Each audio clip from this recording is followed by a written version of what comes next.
My wife's brother sneered. An idiot, only fit for factory work. At his promotion party, my wife's dad handed him control of an $75 million resort in Hawaii and an Audi, saying, "We're proud of you," unlike someone who only brings shame to this family. I sat quietly in the back row until a stranger approached, gave me an envelope, and whispered, "It's time to show them who you really are." The champagne flutes caught the light like tiny chandeliers. I watched them clink together across the ballroom. Crystal against crystal, laughter against laughter, success against success. None of it was mine. I sat in the back row of the hotel banquet hall, third chair from the aisle, where the air conditioning vent hummed too loud and the tablecloth had a wine stain from an earlier reception. This wasn't my seat originally. I'd been placed at table 4, closer to the front, next to my wife's distant cousins. But I'd moved myself here an hour ago, right after the speeches started, right after I realized what kind of night this was going to be. My wife, Caroline, hadn't noticed. She was up front, radiant in her navy dress, sitting between her parents. Her father, Richard Donovan, stood at the microphone now, one hand resting on the shoulder of his son, Caroline's brother, Derek. The golden boy. The reason we were all here.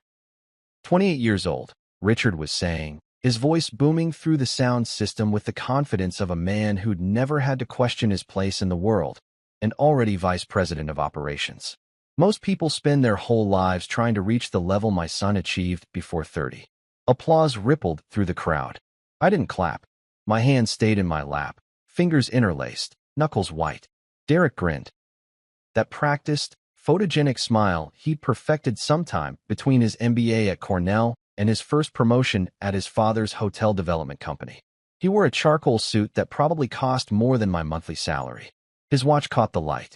Rolex. Submariner. The black one. $40,000 wrist candy that he'd mentioned at least twice during cocktail hour. "We're expanding into Hawaii," Richard continued. "A $75 million resort project in Maui. 800 rooms, 3 restaurants, a spa, championship golf course. The biggest venture Donovan Hospitality has ever undertaken." He paused for effect, letting the magnitude settle over the room. "And I'm putting Derek in charge of the entire operation." More applause. Louder this time. Someone whistled. I looked down at my own hands. Factory worker hands. Derek had called them once. Calloused. Stained with motor oil that never quite washed out from under the fingernails. He wasn't entirely wrong.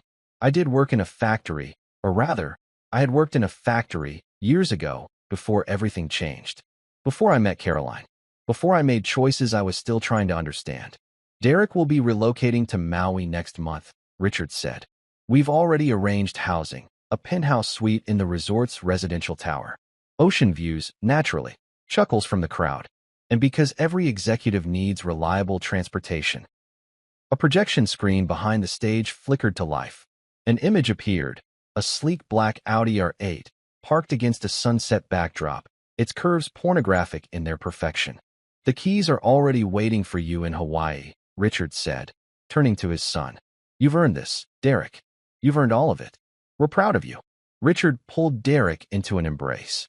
The kind of hug fathers give sons when they're not just proud, but validated. When their offspring prove that the family legacy will continue, that the name means something, that the bloodline carries excellence. Then Richard said it. The thing I'd been waiting for all night. The thing I knew was coming because Richard Donovan never missed an opportunity to remind me of my place in his family hierarchy.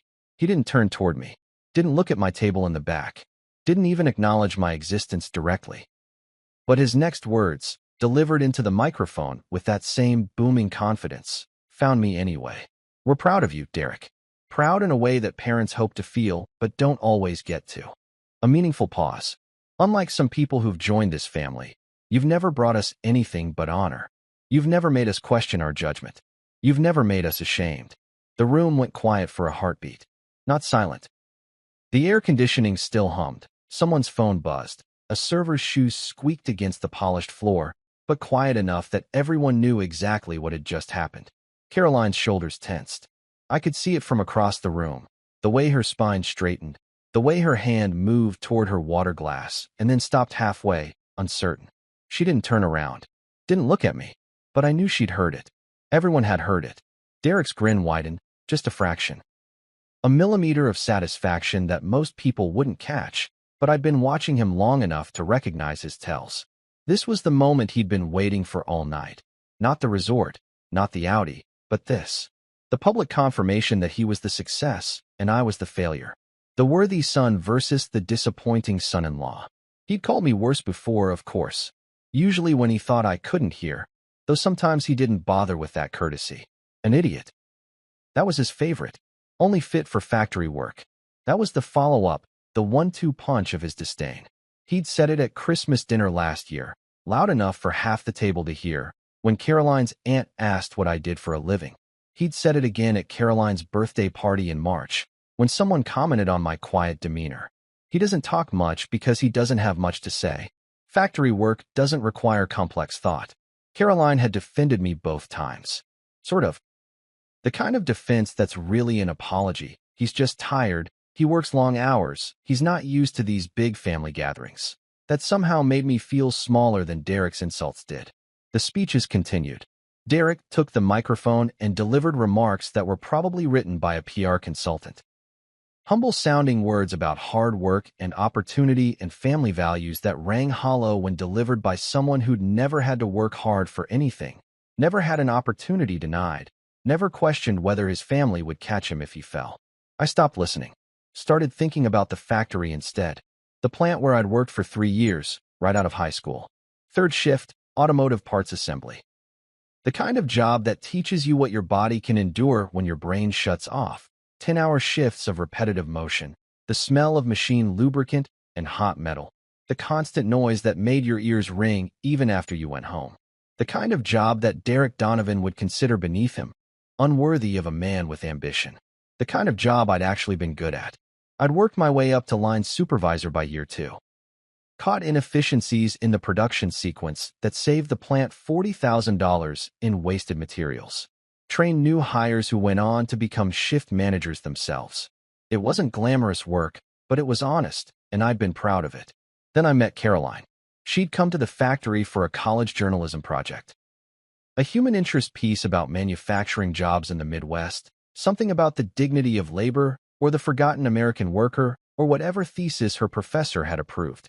She'd interviewed me for 20 minutes in the break room, and I'd fallen in love somewhere between her question about workplace safety and her observation about the way sunlight cut through the industrial windows at exactly 4 p.m. when the second shift started. We dated for 8 months before I met her family. She'd been hesitant to introduce me. I understood why now, though I didn't then. I thought she was just taking it slow, being cautious. Turned out she was preparing me, or preparing them, or maybe just delaying the inevitable disappointment. Richard Donovan had looked at me the way someone might look at a stain on expensive upholstery, a problem to be assessed, a defect to be managed. Derek had been worse. Immediate dismissal, the kind of instant judgment that comes from someone who's never questioned his own superiority. Caroline's mother, Patricia, had been polite in that lethal way that wealthy people perfect, all surface manners masking complete disinterest. But Caroline loved me, or said she did, and when we got married 2 years later, in a ceremony that cost more than my annual salary and featured a guest list I'd contributed exactly 7 names to, I thought maybe I'd proven something. Maybe I'd shown them I was worthy of their daughter, despite the factory job, despite the lack of pedigree, despite everything I wasn't. I'd been wrong. The speeches ended. Dinner was served, some kind of beef with a sauce I couldn't pronounce, vegetables arranged like art, dessert that looked too beautiful to eat. I pushed food around my plate and watched Caroline laugh at something her father said. She looked happy, genuinely happy. For her brother, for her family, for this moment that I wasn't really part of. I checked my watch. 9:47. The party would probably go until 11, maybe midnight. I could leave early, claim a headache or early morning obligations, but Caroline would be upset. Not angry. She never got angry with me, just disappointed. Hurt that I couldn't endure one night for her family. So I stayed. Drank too much of the wine that servers kept refilling. Watched Derek accept congratulations from an endless stream of relatives and business associates and friends who all seemed to speak the same language of success and opportunity and achievement. I was contemplating how to gracefully disappear to the bathroom for 10 minutes when the stranger appeared. He materialized next to my table without warning, without the approaching footsteps I should have heard on the polished floor. One moment I was alone in my back row exile, and the next he was standing there, a man in his 60s, maybe older, with silver hair and a dark suit that was expensive but understated. Not flashy like Derek's. Serious. Professional. "Mr. James Hartley," he said. Not a question. A statement. I looked up. "Do I know you?" "No." He reached into his jacket pocket, pulled out a cream-colored envelope. Legal size. Thick paper. "But I know you." He held the envelope out to me. I didn't take it. "I'm not interested in. It's time to show them who you really are," he said quietly. His voice was calm, matter-of-fact, the tone of someone delivering information rather than making a request. The envelope contains documentation. Instructions. Proof of things that will become very relevant very soon. I stared at him. Proof of what? Everything. He set the envelope on the table in front of me, next to my wine glass. "Read it tonight. Decide what you want to do with it. But know that after tonight, after this moment, you won't be able to pretend anymore. You won't be able to sit in the back row and accept their judgment. The truth has been quiet too long." "Who are you?"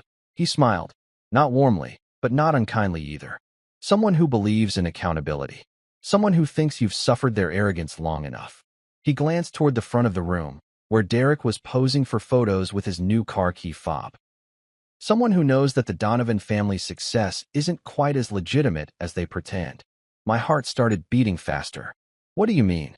"Read the envelope, Mr. Hartley. Then decide if you want to keep being the family disappointment, or if you want to remind them why they should have treated you better." He turned and walked away before I could respond, disappearing into the crowd of guests with the same inexplicable smoothness that he'd appeared. I looked down at the envelope. My name was written on the front in elegant calligraphy, James Hartley. Nothing else. No return address, no indication of what was inside. I picked it up, felt its weight, heavier than a simple letter. Documents, the stranger had said. Proof. The party continued around me. Caroline was dancing now, pulled onto the floor by her college roommate, her face flushed with wine and happiness. Derek stood with his father near the bar, both of them laughing at something, both of them holding identical tumblers of whiskey, both of them perfectly content in their world where success was inherited and shame was something that happened to other people. I slipped the envelope into my jacket pocket and left my table, found the exit, stepped into the hotel corridor, where the noise of the party became muffled and distant, found the men's room, locked myself in a stall, opened the envelope. The first document was a legal contract dated 18 months earlier.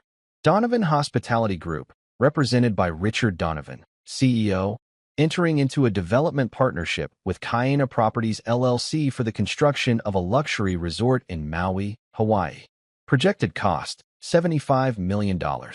Completion date, 24 months from signing. I'd heard about this project before, of course. Richard had mentioned it at family dinners. Derek had bragged about it at the last 3 gatherings I'd attended. The crown jewel of the Donovan Empire, the expansion that would establish them as major players in Pacific hospitality. I kept reading. The second document was a financial disclosure form. Required filing for development projects exceeding $50 million in Hawaii, submitted to the State Department of Business, Economic Development and Tourism. Lists of investors, capital sources, projected revenue streams. One name jumped out at me from the investor list, highlighted in yellow by whoever had prepared this envelope. Hartley Dynamics, LLC. Capital contribution, $22 million. Percentage ownership, 29%. Hartley Dynamics. My company. I read the line 3 times. 4. 5. The words didn't change. My hands started shaking. I pulled out the third document. An affidavit signed by Richard Donovan's attorney, dated 6 weeks ago, filed with the Hawaii Business Registry. A legal statement confirming that Hartley Dynamics, LLC, was a wholly owned subsidiary of a larger investment firm registered in Delaware. That investment firm's managing partner, James Michael Hartley. Me. The fourth document was my own signature, scrawled across a power of attorney form I didn't remember signing. Dated 4 years ago, right before Caroline and I got married. Authorizing my father-in-law to act on my behalf in certain business matters, to make investment decisions using accounts and assets that I stopped. Went back to the first page. Read the header again. Hartley Dynamics, LLC. And then it hit me. Not slowly, not gradually, but all at once, like someone had opened a door in my mind that I'd kept locked for so long I'd forgotten it existed. Hartley Dynamics wasn't just my company. It was my inheritance. My grandfather had founded it 60 years ago, a manufacturing conglomerate that started with a single tool and die shop in Michigan and grew into something much larger. Automotive parts, aerospace components, industrial machinery. By the time I was born, Hartley Dynamics had contracts with Ford, Boeing, General Electric. Revenue in the hundreds of millions. My father had run it until his death when I was 19. Heart attack at 53, sudden and brutal, leaving behind a company in transition and a son who had no idea how to fill his shoes. That's when the lawyers had appeared. Family lawyers, corporate lawyers, estate attorneys who'd explained that the company would be managed by a board of trustees until I turned 25. That my inheritance was protected, growing, invested wisely. That I didn't need to worry about anything except finishing school and deciding what I wanted to do with my life. I'd worked at the factory because I wanted to understand the business from the ground up. That's what my father had always said. You can't run a company if you don't know what it's like to work in one. So I'd taken a job at one of our plants, not as the owner's son, but as a regular hire, using my mother's maiden name so no one would treat me differently. That's where I'd met Caroline. That's why I'd been there at all. And then we'd gotten married. And sometime in the chaos of wedding planning and moving into our first apartment and building a life with this woman I loved, I'd signed some papers. A lot of papers. Prenuptial agreements and insurance forms and account authorizations. Caroline's father had helped arrange everything, had been so kind, so supportive, so different from the man I'd later come to know. Just a formality, he'd said about the power of attorney. In case something happens and Caroline needs to make medical or financial decisions. You understand. I'd signed it. Trusted him. Trusted Caroline. Never thought to ask questions. The fifth document was a bank statement. Hartley Dynamics operating account at Chase Manhattan. Balance, $347 million. $347 million. I sat on the toilet in that hotel bathroom stall, designer envelope in my lap, documents spread across my knees, and felt my entire reality disassemble and reconstruct itself into a shape I didn't recognize. I wasn't the factory worker, wasn't the disappointing son-in-law, wasn't the man who brought shame to the Donovan family. I was the man who'd been bankrolling their success for 4 years without knowing it. The sixth document made it explicit. A spreadsheet showing fund transfers from Hartley Dynamics accounts to various Donovan hospitality projects. The Hawaii resort was the biggest, $22 million, but there were others. A restaurant chain in Arizona, for $1 million. A boutique hotel in Manhattan, $8 million. A real estate development in Colorado, $6 million. $40 million of my money funneled into Richard Donovan's empire while he stood in front of a ballroom full of people and called his son-in-law an embarrassment. While Derek sneered about factory workers and idiots. While Caroline sat silently and let them. The final document was a handwritten note on plain white paper. Mr. Hartley, your father-in-law has been using your power of attorney to access your inheritance for 4 years. Every major Donovan hospitality project since your marriage has been partially funded with your money. They've kept you in the dark deliberately. Convinced you that you're still just a factory worker, that your inheritance is being managed, that you don't need to worry about financial matters. They've stolen $40 million from you. More importantly, they've stolen your identity, your dignity, your right to know who you are. The Hawaii resort project is in trouble. Construction delays, cost overruns, supplier disputes. It's over budget by $30 million and 6 months behind schedule. Richard Donovan is on the verge of bankruptcy. Derek's promotion is a desperate attempt to save a failing project. Without your continued investment, Donovan Hospitality will collapse within 60 days. You have leverage now. The question is whether you'll use it. A friend. I read the note twice. 3 times. Tried to find holes in it. Inconsistencies. Reasons to dismiss it as some kind of elaborate fraud. But the documents were real. I could feel it. The signatures, the account numbers, the corporate seals, all real. And more than that, it explained things. The way Richard always deflected when I asked about my inheritance, saying the trustees were handling it. The way Caroline got uncomfortable whenever I mentioned wanting to review the accounts. The way Derek's contempt had grown sharper over the years, his insults more pointed, as if he resented me for something I didn't understand. They knew. All of them knew. I was the golden goose, and they'd been plucking my feathers while convincing me I was a pigeon. I sat there for a long time. Long enough that someone knocked on the stall door and asked if I was okay. Long enough that the party noise from down the hallway shifted from energetic to winding down. Long enough that I missed dessert and the farewell toast, and probably Caroline noticing my absence. When I finally emerged, my face looked different in the bathroom mirror. Same features, same hair that needed cutting, same 5 o'clock shadow that Caroline was always asking me to shave more carefully. But my eyes were different. Harder. Clearer. Awake. I gathered the documents, returned them to the envelope, and went back to the party. Caroline found me immediately. Where were you? I looked everywhere. Are you feeling okay? You look pale. I'm fine, I said. My voice sounded strange. Steadier than usual. Just needed some air. The party's almost over. Derek wants to take some family photos before everyone leaves. She paused, studying my face. James, are you sure you're all right? Perfect, I said. Let's take the photos. We gathered near the stage, the Donovan family and their disappointing appendage.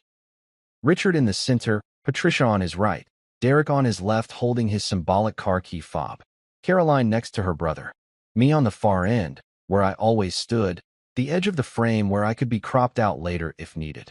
The photographer counted down. 3, 2, 1. I smiled. For the first time in 4 years, I smiled at a Donovan family event, and meant it. Because I knew something they didn't.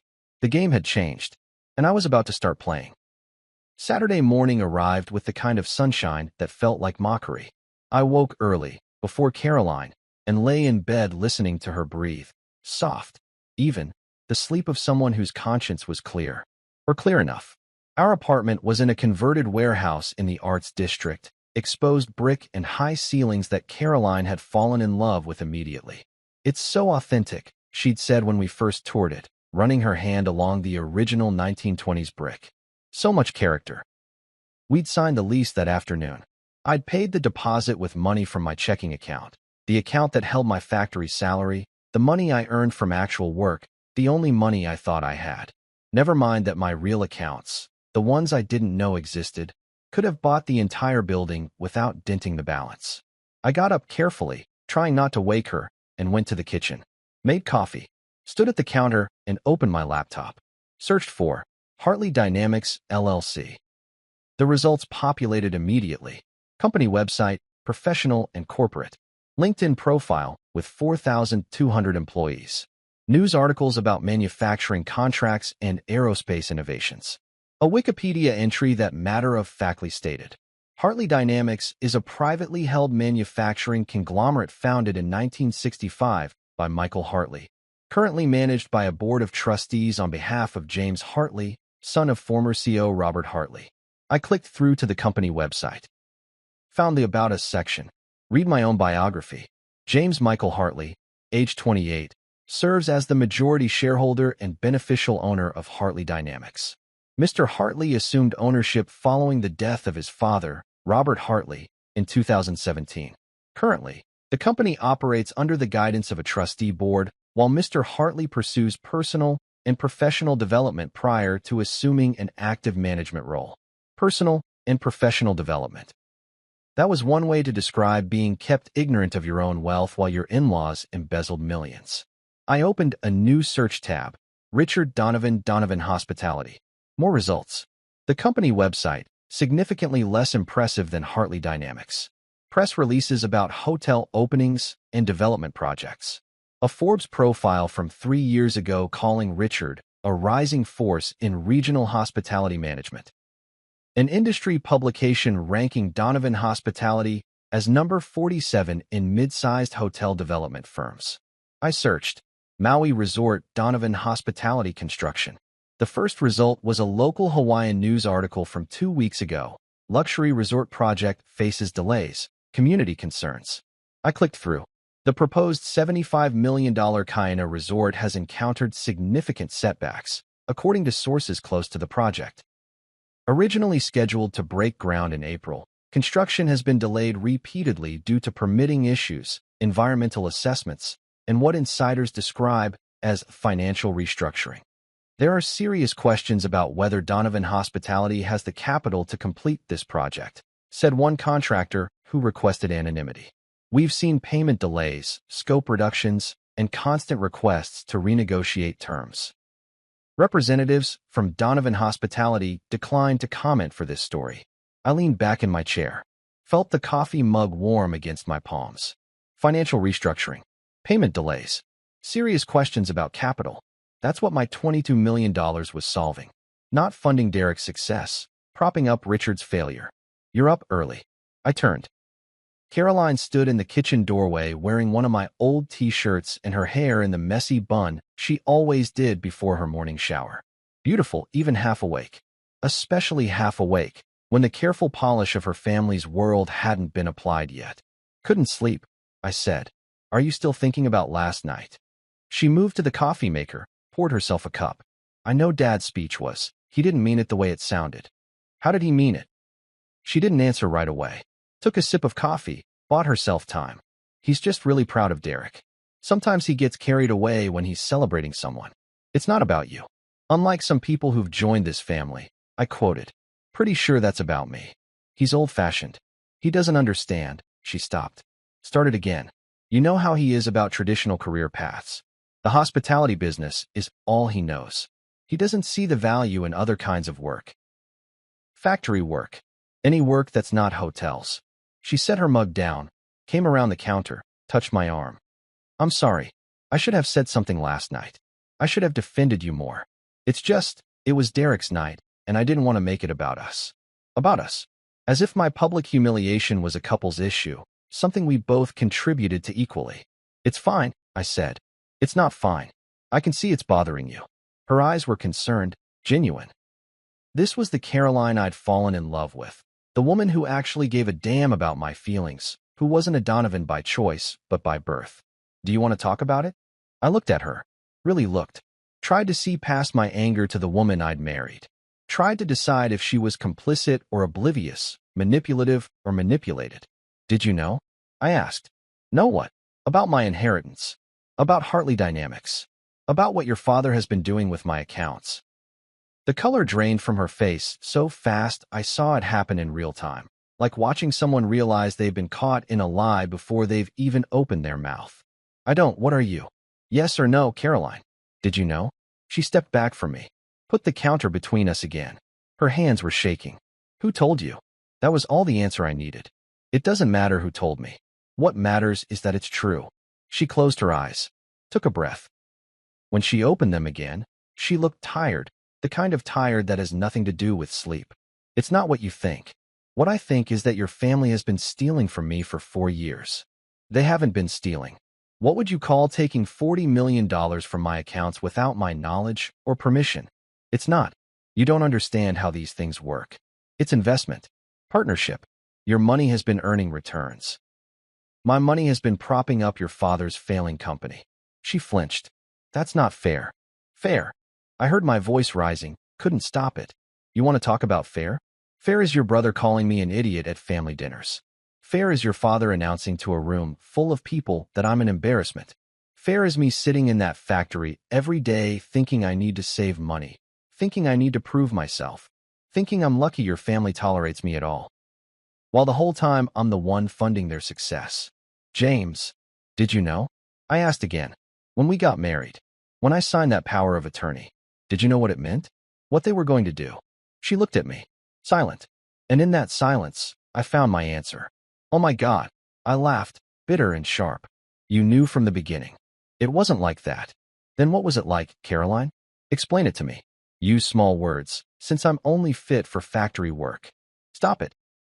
Her voice cracked. Just stop. You don't know what it's been like. What it's been like for you. Being married to a man you helped rob. I didn't rob you. I didn't. It wasn't my idea.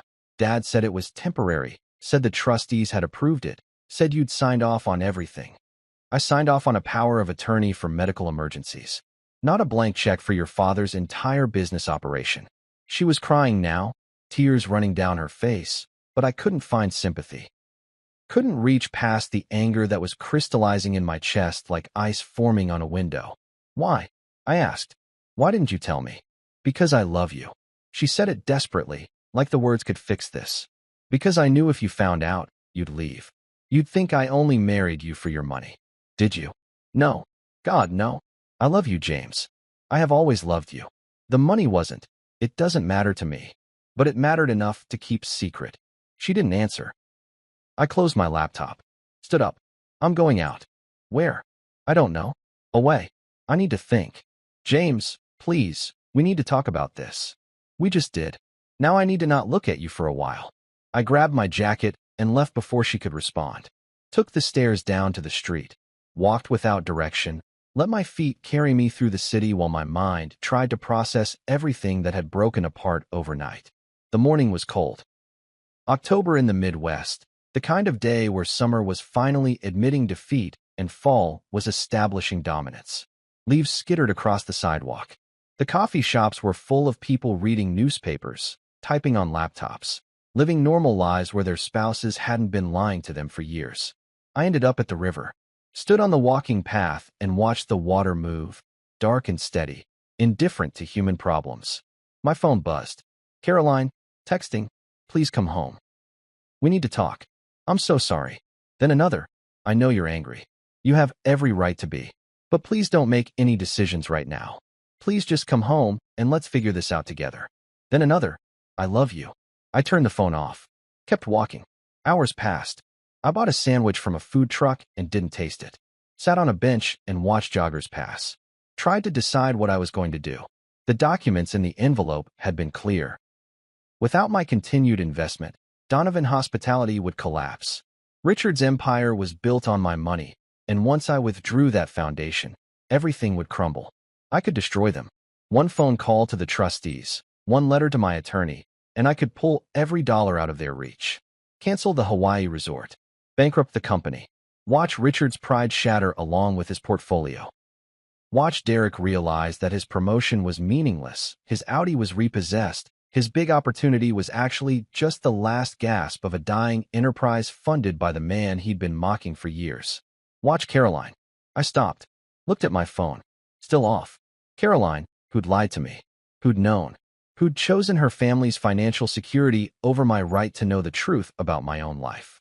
But also Caroline, who'd cried in our kitchen this morning, who'd said she loved me, and I believed her, even through everything else, who was caught between her family and her husband, and had made the wrong choice, but maybe out of fear rather than malice. Maybe. I turned my phone back on, ignored the 23 text messages and 7 missed calls from Caroline. Opened my contacts, scrolled to a name I hadn't called in years, Marcus Chun. Marcus had been my father's attorney, then my attorney by inheritance. The man who'd explained my trust fund when I was 19 and devastated. The man who'd told me not to worry, that everything was being handled, that I could take my time figuring out what I wanted to do with my life. He answered on the second ring. James Hartley. I was wondering when I'd hear from you. You knew, I said. I suspected. I couldn't confirm without your explicit inquiry, and you never asked. Why not? Because you signed a power of attorney authorizing Richard Donovan to make investment decisions on your behalf. Everything he's done has been technically legal, if ethically questionable. I couldn't intervene without proof that you wanted to revoke that authority. I want to revoke it now. Silence on the line. Then, I'll have the paperwork drawn up by Monday morning. Once you sign, all access to your accounts will be immediately terminated. Any investments made under the power of attorney will be frozen pending your review and decision. What happens to the Hawaii resort? If you withdraw funding, it stops. Construction halts. Donovan Hospitality defaults on their obligations. They'll face lawsuits from contractors, investors, probably bankruptcy within weeks. And if I don't withdraw funding, then you become an active participant in your own exploitation. I watched a duck land on the river. Smooth, effortless, like it had never doubted where it belonged. I need to think about it, I said. James. Marcus's voice was careful. I served your father for 20 years. I've known you since you were 8 years old. So let me speak plainly.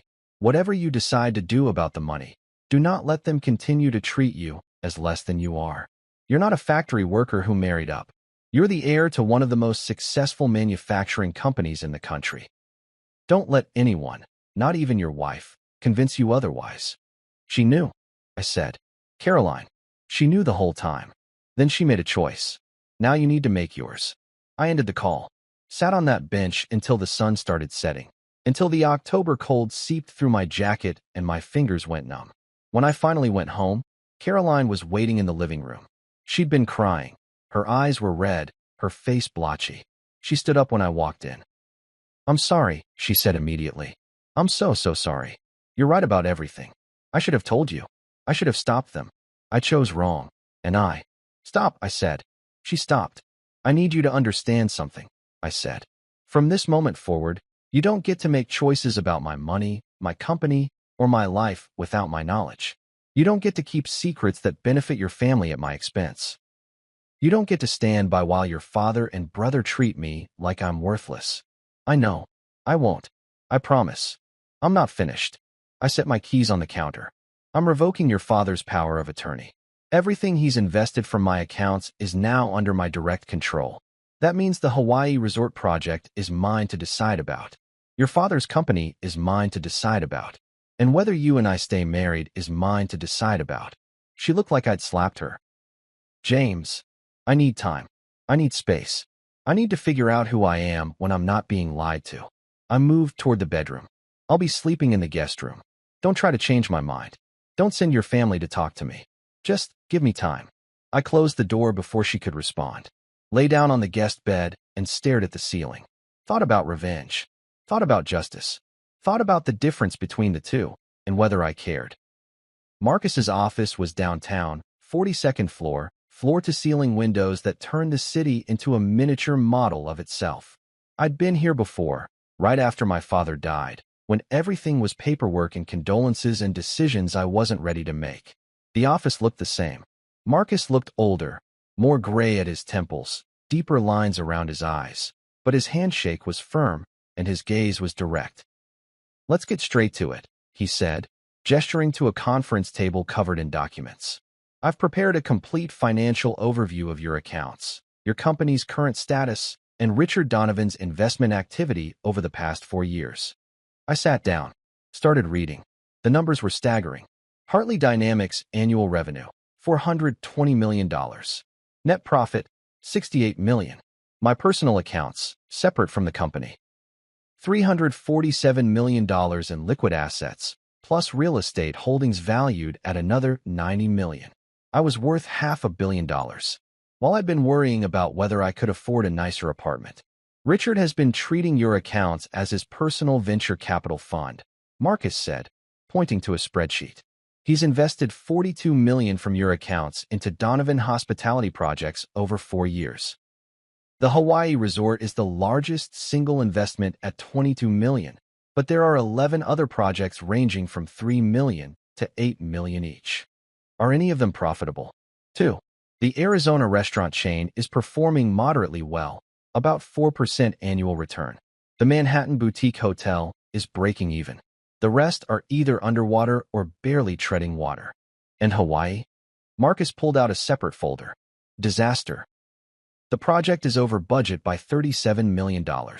Construction is 6 months behind schedule. There are liens from 3 major contractors for unpaid invoices. The environmental impact review is being challenged by local conservation groups. And, he paused, Richard has been using your investment as collateral for additional loans without your authorization. How much? $15 million in loans from 2 different banks, with your Hartley Dynamics shares used as security. I felt my jaw tighten. That's legal. Technically, yes.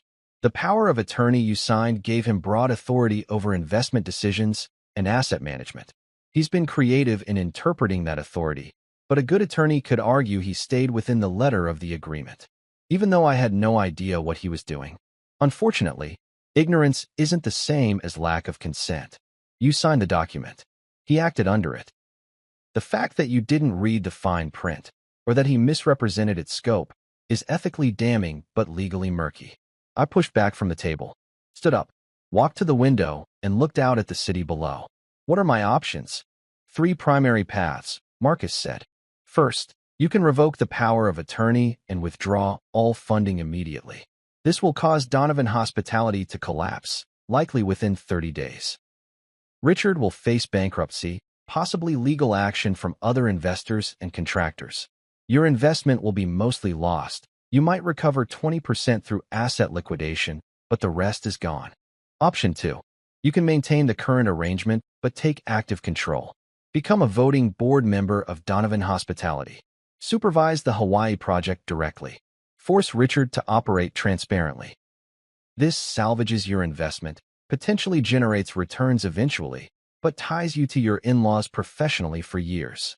Option 3. You can sell your stake in the Hawaii project to a third party. I've had preliminary conversations with a resort development firm in California that's expressed interest in acquiring troubled projects. They'd buy you out at approximately 40 cents on the dollar. You'd lose $13 million, but you'd be free of the Donovans entirely. I turned from the window. What would you recommend? Marcus studied me for a long moment. What do you want, James? Do you want your money back? Do you want to punish Richard? Do you want to save your marriage? Those are 3 different goals requiring 3 different strategies. I want them to know, I said. The words came out harder than I intended. I want them to know who I really am, what I'm worth, what they've been doing. I want them to understand that every insult, every dismissal, every moment they treated me like I was beneath them, they were wrong. Then you don't want option 3, Marcus said. Selling out quietly might be financially prudent, but it doesn't send a message. They'd never know you had leverage. And option 1 destroys them completely. Very satisfying in the short term. But you lose most of your investment, you definitely lose your marriage, and you spend the next few years dealing with the legal and emotional fallout of bankrupting your wife's family. Option 2 requires you to work with them, to sit in rooms with Richard and Derek and pretend to be civil while you exercise control over their company. It's a long game, but it's also the one that lets you reclaim your identity without destroying everything. I walked back to the conference table. Looked down at the documents. My life, reduced to spreadsheets and contracts. How fast can we move on option 2? If you sign today, I can have you installed as a voting board member of Donovan Hospitality by Wednesday. Richard legally has to comply. The investment structure gives you that right. The hard part will be the conversation. The conversation where you tell your father-in-law that you know everything and you're taking control. Where you look him in the eye and stop being the man he thinks you are. I thought about Friday night. The party, the speech, the envelope. It's time to show them who you really are. Set up a meeting, I said. Wednesday morning. Donovan Hospitality headquarters. Richard, Derek, and Caroline in the room. Tell them it's about the Hawaii project's financial situation, but don't give them details. I want to see their faces when they realize what's happening. Marcus smiled. Small, professional, but with an edge of satisfaction. I'll make the calls this afternoon. Anything else? Yes. I sat down, pulled the documents toward me. I want a complete audit of every investment Richard made using my money. Every project, every contract, every decision. I want to know exactly what he did and whether any of it crossed the line from ethically questionable to criminally fraudulent. That will take time. I have time. I've been patient for 4 years. I can be patient a little longer. I picked up a pen. But Marcus, when that audit is done, when I know the full truth, we're going to have another conversation about accountability. And Richard Donovan is going to learn the difference between getting away with something and getting away with it forever. I signed the documents revoking the power of attorney. Signed the papers establishing myself as a board member. Signed everything that would transform me, on paper at least, from victim to authority. When I left Marcus's office, the city looked different. Still the same buildings, same streets, same October sky. But I looked at it differently now. Like someone who belonged here. Like someone who had power. Like someone who was about to use it. Wednesday morning came with rain. That persistent October drizzle that makes everything gray and cold and miserable. Perfect pathetic fallacy for what was about to happen. I dressed carefully. Not my usual jeans and work shirt, but the suit I'd bought for my wedding and worn exactly twice since. Charcoal gray, tailored, expensive. The kind of suit that said I belong in this room rather than I was invited to this room out of obligation. Caroline had been watching me for 2 days with the wariness of someone waiting for a bomb to explode. We'd barely spoken since Saturday. She tried a few times. Gentle overtures, apologies, offers to explain her father's perspective. I'd shut them down politely, but firmly. "You're wearing the suit," she said as I adjusted my tie in the bathroom mirror. "Yes. Are you? Is this about the meeting?" "Yes." "James." She appeared in the doorway, still in her pajamas, her hair unbrushed. Vulnerable in a way that made me want to comfort her and resent her at the same time. "Please don't do anything you'll regret. My father, he's not a bad person. He made mistakes, but he didn't mean to. Your father," I said, turning to face her, "has been embezzling from me for 4 years. He's used my money to fund his company while allowing his son to call me an idiot. He's allowed me to sit in rooms full of your family while they treat me like I'm worthless, all while knowing that I'm the only reason his business hasn't collapsed. I know, and I'm so sorry. You keep saying that, but sorry doesn't change what happened. Sorry doesn't give me back the 4 years I spent thinking I was lucky to be tolerated by your family." Her eyes filled with tears. "What do you want me to say?" "I don't want you to say anything. I want you to come to this meeting and see who I actually am. And then I want you to decide if you can live with that person, or if you only love the version of me your family created." I left her standing there and went to the car. Donovan Hospitality headquarters was in a converted factory building. The irony wasn't lost on me. In the redevelopment district. Exposed brick and industrial windows and an aesthetic that said we're successful but still authentic. The kind of place that cost a fortune to make look deliberately unfinished. Marcus met me in the lobby. He brought a paralegal carrying 2 briefcases full of documents. They're waiting in the main conference room. Richard, Derek, and Caroline. I told them this was about investment review and financial restructuring. They think you're here as a concerned family member, not as the majority stakeholder. Good. We took the elevator to the 3rd floor. I watched the numbers climb, felt my heartbeat steady into something calm and focused. Not angry anymore. Not hurt. Just clear about what needed to happen. The conference room had the same industrial aesthetic as the lobby. Reclaimed wood table, Edison bulb lights, motivational corporate art on the walls. Richard sat at the head of the table, because of course he did. Derek was to his right, looking annoyed at being pulled into a meeting he clearly considered beneath him. Caroline sat across from them, pale and nervous. They all looked up when I walked in. Richard's expression went from confused to cautious in the time it took me to cross the threshold. "James, I wasn't expecting." Marcus said this was a financial review meeting. I assumed he'd be representing your interests. "I am representing my interests," I said. I moved to the other end of the table, the end opposite Richard, and sat down. Marcus and his paralegal flanked me. "Today and from now on." Derek laughed, short, dismissive. "What are you talking about?" I looked at him. Really looked, the way I'd been afraid to before. "I'm talking about taking control of my investment in this company. I'm talking about stopping your father from using my money without my oversight. I'm talking about introducing myself properly, since we seem to have skipped that step at the beginning." "James," Richard said carefully, his tone the one he probably used with unpredictable clients. "I understand you're upset about some things that were said at Derek's party. I apologize if my words hurt you. Sometimes I speak without thinking." "Stop." I held up a hand. "We're not here to discuss your speech. We're here to discuss $42 million. The room went very quiet. "That's how much you've invested from my accounts into Donovan Hospitality projects over the past 4 years," I continued. $42 million. Without my knowledge. Without my explicit consent. Using a power of attorney that I signed for medical emergencies, which you've reinterpreted as carte blanche to use my inheritance as your personal venture capital fund." Richard's face had gone carefully blank. Derek looked confused, his eyes darting between me and his father. Caroline was staring at the table. "I don't know what you think you've discovered," Richard said. "But everything I've done has been legally authorized under the agreement you signed. Marcus can confirm. Marcus can confirm that you've been technically legal and ethically bankrupt," I said. "But let's be clear about something. The power of attorney you've been hiding behind? It no longer exists. I revoked it on Monday. Which means every dollar of mine that's currently tied up in your projects is now under my direct control." Derek found his voice. "What the hell are you talking about?"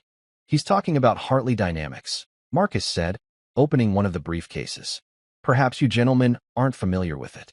It's only one of the largest privately held manufacturing companies in the Midwest. Annual revenue of $420 million. Current portfolio value of approximately $500 million. He pulled out a document and slid it across the table toward Richard. It's owned by your son-in-law. The silence that followed had weight. Physical, crushing, the kind of silence that happens when reality reorganizes itself into a shape no one expected. Derek picked up the document, started reading. His expression went from confused to shocked to something that might have been horror. This can't be. He looked up at me. You're James Hartley? The Hartley Dynamics heir. I prefer the term owner, but yes. But you worked in a factory. One of my factories, I said. I was there to learn the business from the ground up. The way my father taught me. He believed you couldn't run a company unless you understood every part of it, including the factory floor. Richard was still staring at the document. His hands were shaking slightly, so slightly I might not have noticed if I hadn't been watching for it. You knew, Derek said, turning to his father. All this time, you knew who he was. I managed his investments, Richard said tightly. That's all. It was a legitimate business arrangement. It was theft, I said. You convinced me to sign a power of attorney under false pretenses, then used it to raid my accounts while telling me my inheritance was being managed by trustees. You used my money to build your company while letting your family treat me like I was worthless. You stood in front of 200 people last Friday and called me a shameful embarrassment while I was literally the only reason your business hasn't collapsed. That's not. I never meant. Richard was struggling, his usual confidence cracking. James, you have to understand, I did this for Caroline. For your future. I was making investments that would benefit both families. By keeping me ignorant, by letting Derek mock me, by taking my money and then calling me worthless. I stood up, walked slowly around the table until I was directly across from Richard. Let me tell you what's going to happen now, I said. First, you're going to transfer primary oversight of the Hawaii Resort project to me. I'm now the senior board member on that project, with final approval over all major decisions. You'll continue to handle day-to-day operations, but you'll report to me. Weekly. You can't. I can. Marcus has the legal documentation. My investment stake gives me that authority. You can accept it voluntarily, or we can involve lawyers and courts and make this very public. Your choice. Richard's jaw tightened. Fine. Second, I continued. Derek's promotion is suspended until I complete a comprehensive review of his qualifications and the project's financial viability.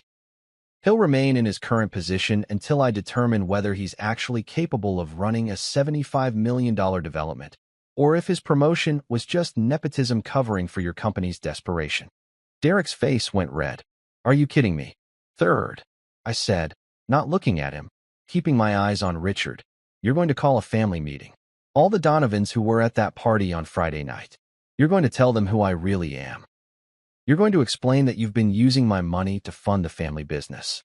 And you're going to apologize for every dismissive comment, every insult, every moment you allowed your son to treat me like I was inferior. I won't. You will. Because if you don't, I'll withdraw my entire investment immediately. The Hawaii project stops. Your company files for bankruptcy within the month. And every contractor you've stiffed, every investor you've misled, every business partner you've lied to about your financial stability, they'll all learn that you were only solvent because you were embezzling from your son-in-law. The color had drained from Richard's face. You destroy Caroline's family over pride? Pride. I laughed. No, Richard. I'd destroy your company over $42 million and 4 years of humiliation. The fact that it's Caroline's family is unfortunate, but it doesn't change what you did. I walked back to my end of the table. Sat down. You have until Friday to call that family meeting. Marcus will send you the list of people I expect to be there. And Richard, I waited until he looked at me. From now on, when you talk about shame in your family, remember that the only person in this room who should be ashamed is you. I stood up. Marcus and his paralegal gathered their documents. Caroline hadn't moved, hadn't spoken. She sat there with tears running silently down her face, staring at nothing. Caroline, I said gently, are you coming home or staying here? She looked up at me. I don't know. Then figure it out. I'll be at the apartment when you decide. I left the room, walked past the industrial aesthetic and the motivational art and the carefully curated success of a company built on money they'd stolen from me. When I got to my car, my hands were shaking. Not from fear, from adrenaline, from the pure chemical rush of finally standing up and saying all the things I'd swallowed for 4 years. I drove home through the October rain and felt something like freedom. Friday arrived with cruel perfection. Sunshine, crisp air, the kind of fall day that made you believe in new beginnings. I spent the morning preparing, rehearsing the things I wanted to say, discarding the ones that sounded too angry or too petty or too much like I still cared what they thought of me. Caroline had come home Wednesday night, 3 hours after the meeting at her father's office. She'd looked destroyed, red eyes, trembling hands, the posture of someone who'd spent hours crying in their car.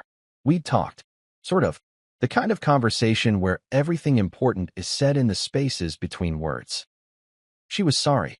She'd made a terrible mistake. She'd been afraid of losing her family, of losing me, of having to choose. She'd chosen wrong. She knew that now. I'd asked her one question. When did you decide I was worth lying to? She hadn't answered.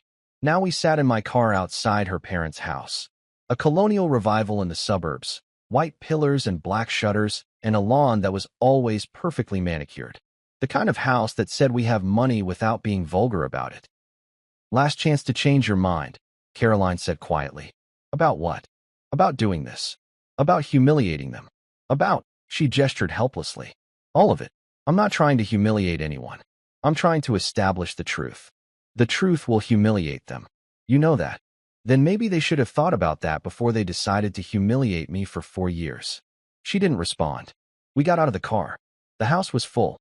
Richard had followed instructions. Or maybe Marcus's legal threat had convinced him to follow instructions. Every significant member of the Donovan family was there. Richard and Patricia, Derek, Caroline's aunt and uncle, the ones who'd asked about my job at Christmas, her 3 cousins, her grandmother, who'd once told me at a family dinner that manual labor was noble in its way, 2 family friends who'd been at Derek's promotion party. They were gathered in the living room, sitting on expensive furniture, drinking coffee from expensive cups, making expensive small talk. They all looked up when Caroline and I walked in. Richard stood up. He looked terrible, like he'd aged 10 years since Wednesday. Thank you all for coming. I know the short notice was inconvenient, but there's something important that needs to be discussed. James has, that is, there's been a misunderstanding about. Let me, I said. I moved to the front of the room, felt everyone's eyes on me. Curious, confused, some of them already annoyed because why was the factory worker taking charge of a family meeting? 4 years ago, I said, I'm married into this family. And from that first day, I've been treated like I wasn't good enough. Like I'd somehow tricked Caroline into marrying me. Like I was lucky to be tolerated. Uncomfortable shifting. A few glances at Richard, seeking guidance on how to react. At Christmas, Derek called me an idiot, only fit for factory work. At Easter, Uncle Tom asked me if I'd ever considered going back to school, getting a real career. Last month at Caroline's birthday, Grandmother told me that ambition was about choice, and some people just chose to be comfortable with less. Richard started to interrupt. James, this isn't. And last week, I continued, not letting him finish. At Derek's promotion party, Richard stood at a microphone and told 200 people that his son had never brought him shame, unlike some people who'd joined the family. Silence now. Complete silence. I sat in the back row and took it. The way I've taken every dismissive comment, every casual insult, every moment of being treated like I was less than you. I took it because I thought I was less than you. I thought I was lucky Caroline had chosen me. I thought I should be grateful her family put up with me at all. I pulled a folder from my jacket, set it on the coffee table. But here's what none of you knew, I said. My name is James Michael Hartley. I own Hartley Dynamics, a manufacturing company with annual revenue of $420 million. My personal net worth is approximately $500 million. And for the past 4 years, Richard has been using my money to fund Donovan Hospitality, including the Hawaii resort that Derek was just promoted to manage. I watched the information land. Watched faces change from confused to shocked to disbelieving. Derek stood up. That's not, you're lying. The documentation is in the folder, I said.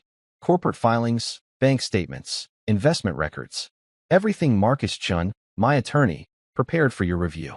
You're welcome to verify it. Derek grabbed the folder. started rifling through pages. His hands were shaking. $42 million, I said. That's how much of my money is currently invested in Donovan hospitality projects. $22 million in the Hawaii resort alone. Richard's been using my accounts as his personal funding source while convincing me that my inheritance was being managed by trustees. James, Patricia said, the first time she'd spoken to me in probably a year. There must be some mistake. Richard would never. There's no mistake, Patricia. Your husband got me to sign a power of attorney under false pretenses, then spent 4 years embezzling from my accounts while letting your family treat me like garbage. Now wait just a minute. Uncle Tom started. No, you wait. I turned to face him. You've spent 4 years implying I'm not ambitious enough for your family, that I should want more, be more, do more. So let me tell you what I've been doing while you've been judging me. I've been letting the trustees manage Hartley Dynamics while I learned every aspect of the manufacturing business. I've spent time in factories, distribution centers, design facilities. I've learned how the company works from the ground up, the way my father taught me to. I've been preparing to take over one of the most successful private companies in the region. I looked around the room. At all of them. I've been building something, while you've been mocking me for it.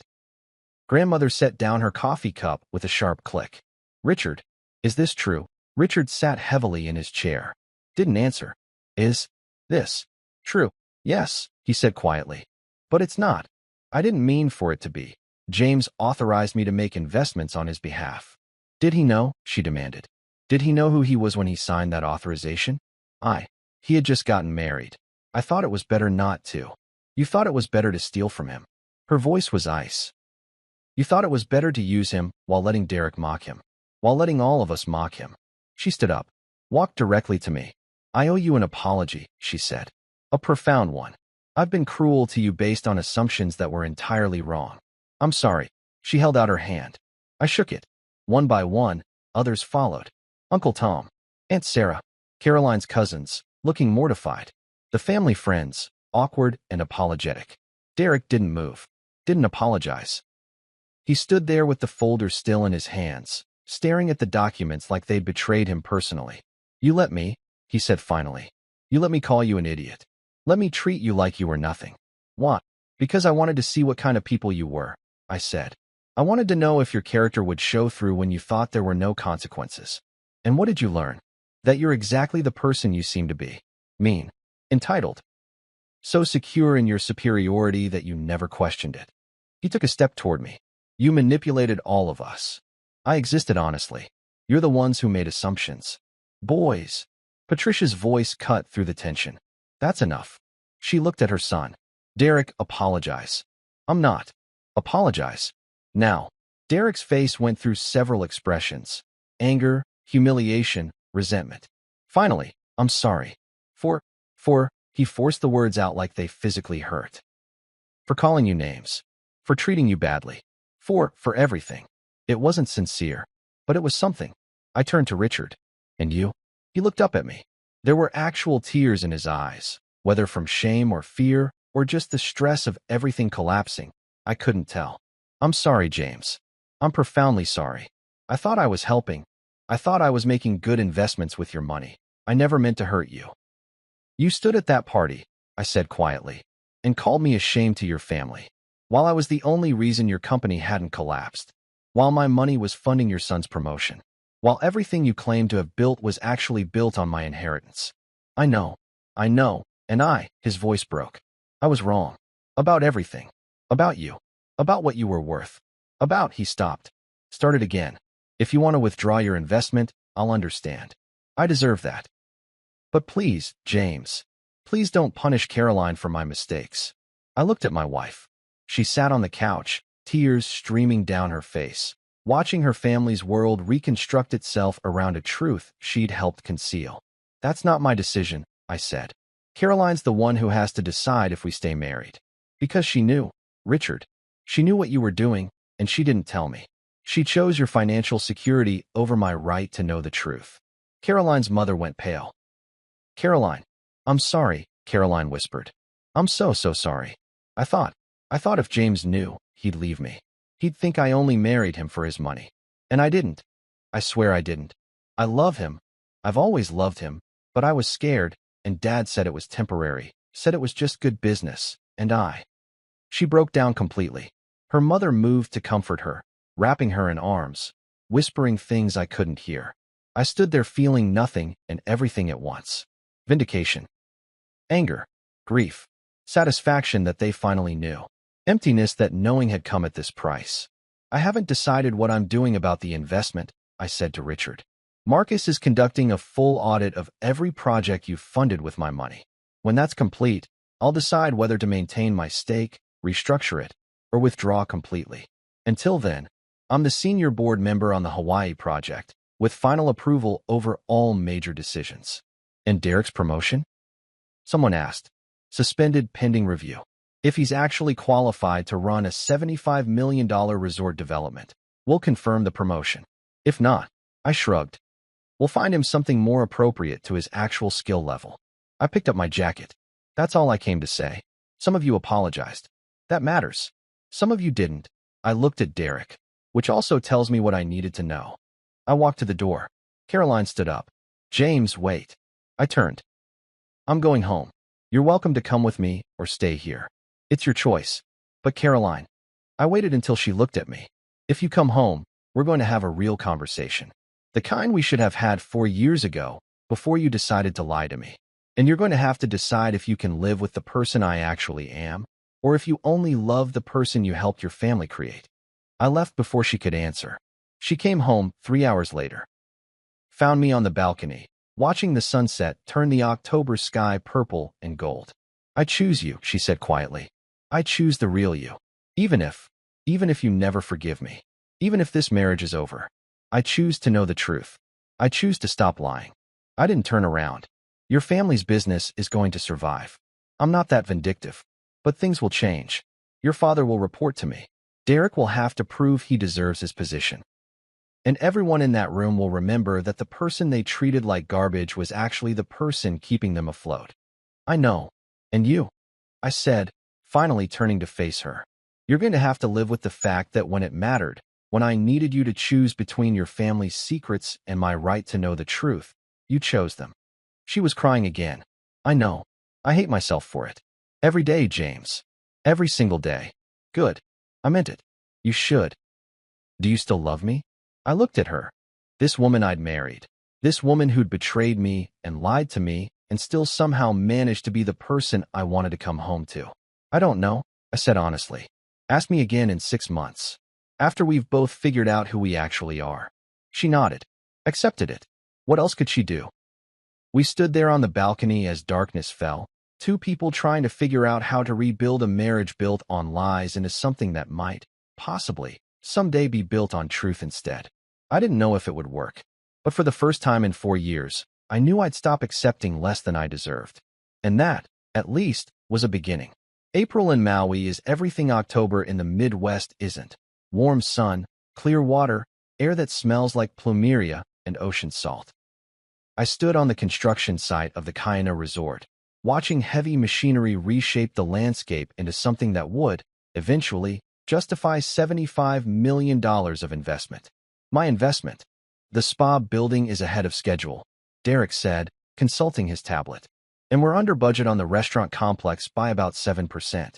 The contractor renegotiated supplier contracts, saved us almost $3 million. I nodded. Didn't comment.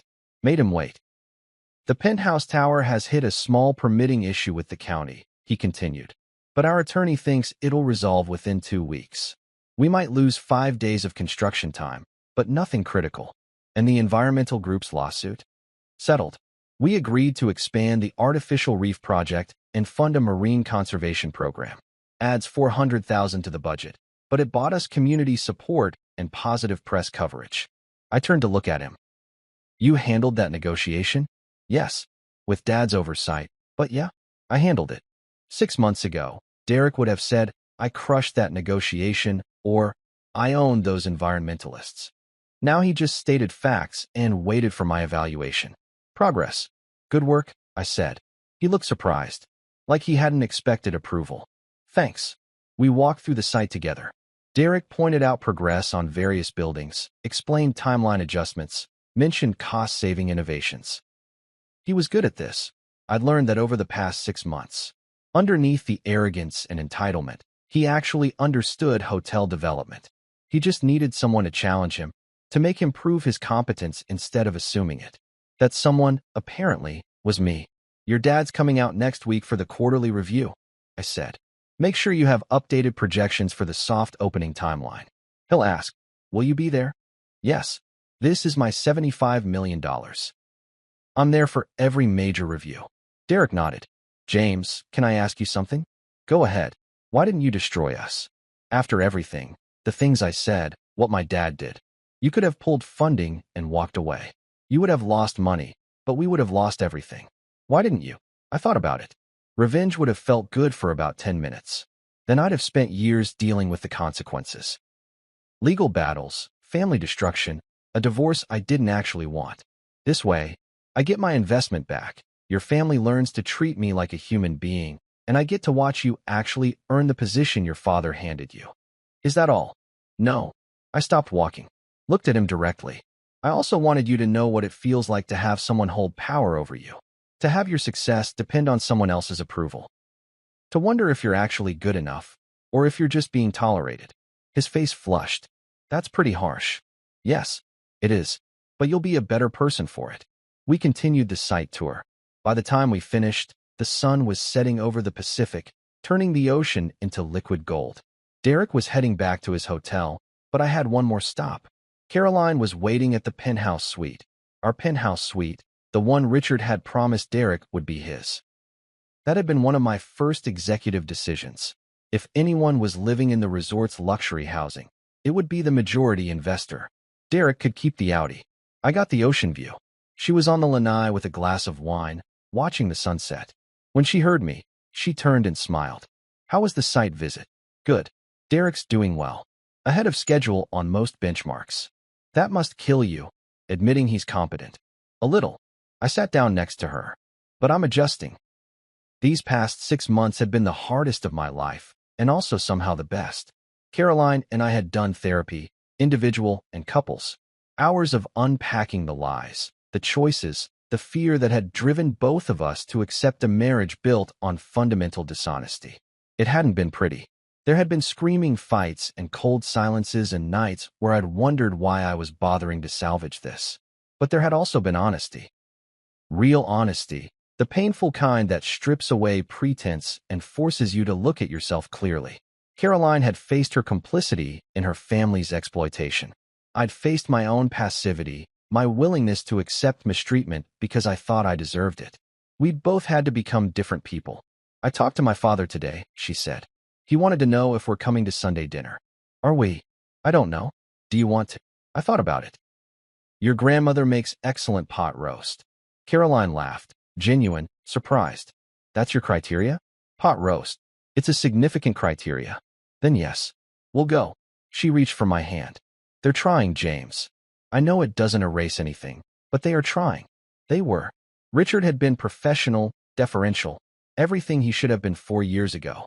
Derek was learning to see me as something other than an obstacle or an inferior.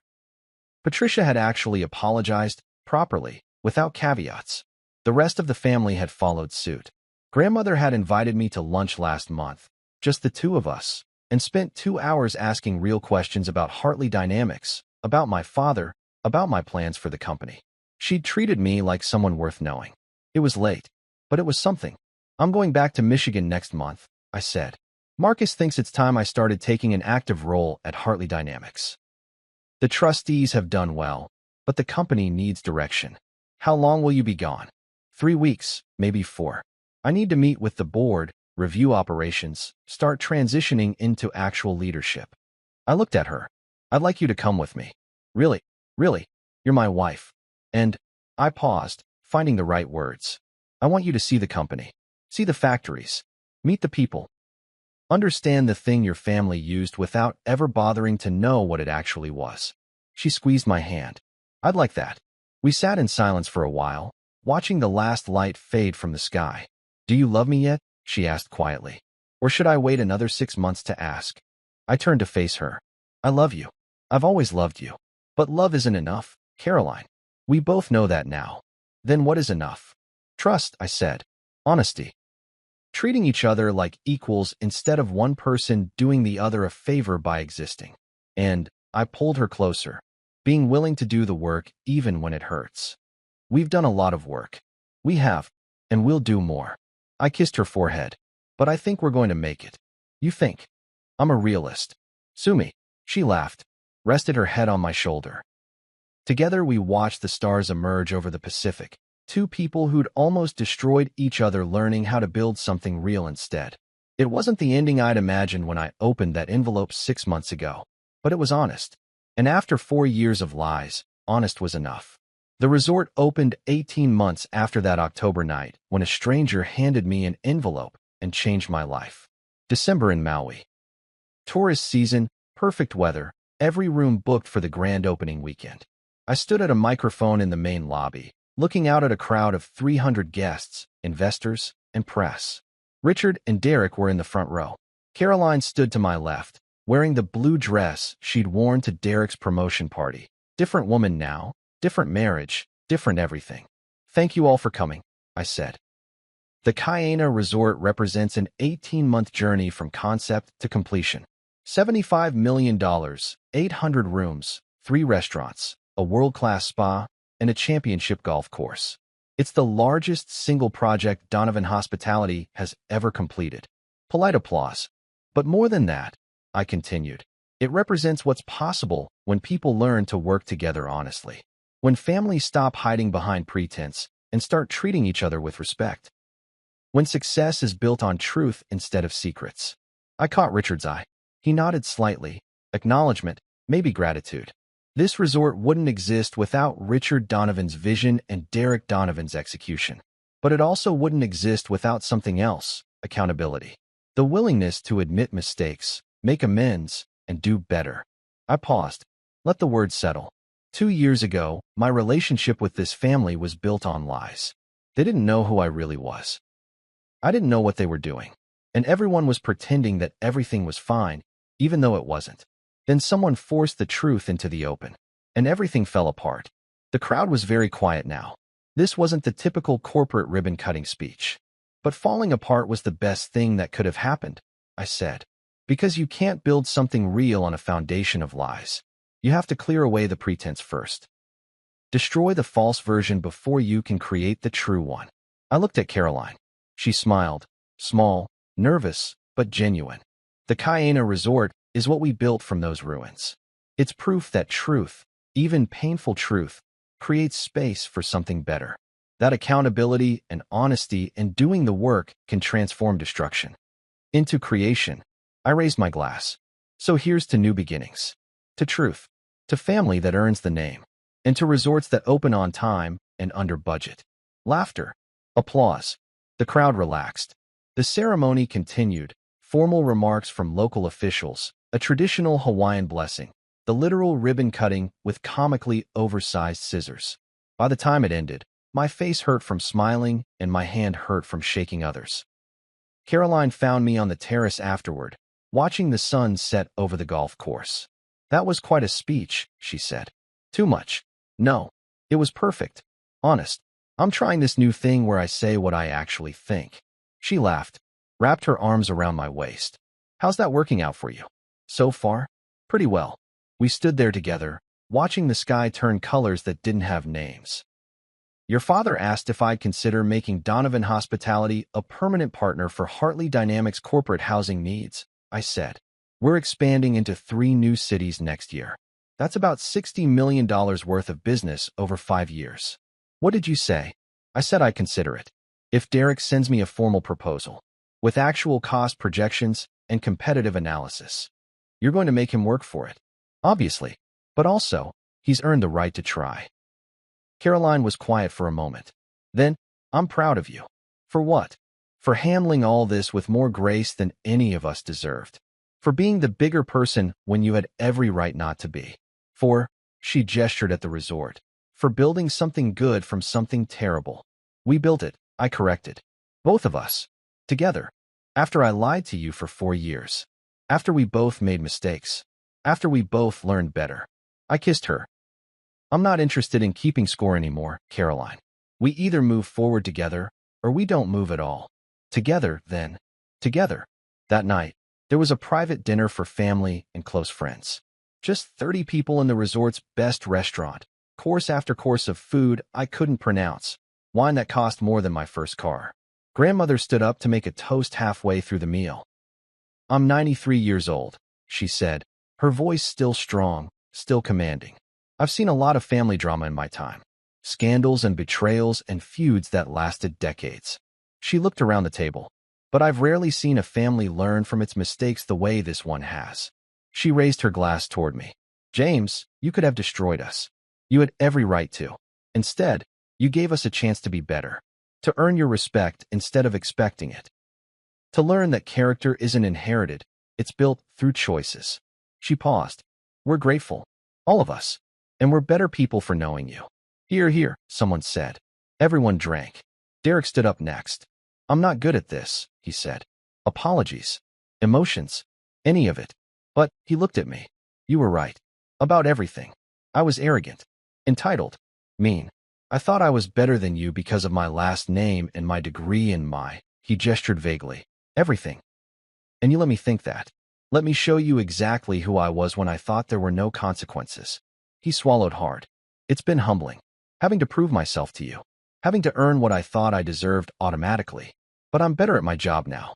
Better at life. And, this is weird to say, but I'm glad you called me out. Glad you didn't let me keep being that person." He raised his glass. "To James. The brother-in-law I didn't deserve, who made me become someone who might deserve him eventually." More drinking. More toasts. Richard spoke about second chances. Patricia spoke about the importance of honesty in family. One by one, people stood and said things that would have sounded crazy 2 years ago. Apologies, admissions, acknowledgments of change. I didn't make a speech. Just sat there with Caroline's hand in mine, listening to people rebuild relationships with words. Later, after dinner, I found myself alone on the terrace with Richard. "I never thanked you," he said quietly, for not destroying me, for giving me a chance to make this right. He stopped, started again, for teaching me that respect isn't something you demand. It's something you earn. You're welcome." "But Richard," I waited until he looked at me. "If you ever use my money without my explicit knowledge and consent again, I will take everything. The Hawaii resort, every other investment, every dollar I've put into your company. And I will do it so fast you won't have time to file the bankruptcy papers." He nodded. "Understood. Good." I turned to go, then paused. "But if you operate honestly, if you treat me like a partner instead of a resource, we'll do great things together. You're good at what you do. You just needed to learn humility. And you taught me. Someone had to." I left him there, standing alone on the terrace, looking out at a resort he'd envisioned but couldn't have built without the money he'd stolen from the man he'd underestimated. Poetic justice. The kind that doesn't destroy, it transforms. 5 years later, I received another envelope. This one arrived at Hartley Dynamics headquarters, my office now, after I'd officially assumed control of the company 3 years ago. Same cream-colored paper. Same elegant handwriting. No return address. Inside was a single sheet of paper. "Mr. Hartley, 5 years ago, I gave you proof of your father-in-law's theft. You used that proof wisely, not for destruction, but for accountability and transformation. You rebuilt your family on truth instead of lies. You built a business on integrity instead of exploitation. You became the man your father believed you could be. I'm writing to tell you that your actions have created ripples far beyond your own life." Richard Donovan has become a mentor to young entrepreneurs, teaching them about ethical business practices and the importance of honesty. Derek has started a foundation supporting vocational education, funding programs that help factory workers advance their careers. Caroline has become an advocate for financial transparency in family businesses.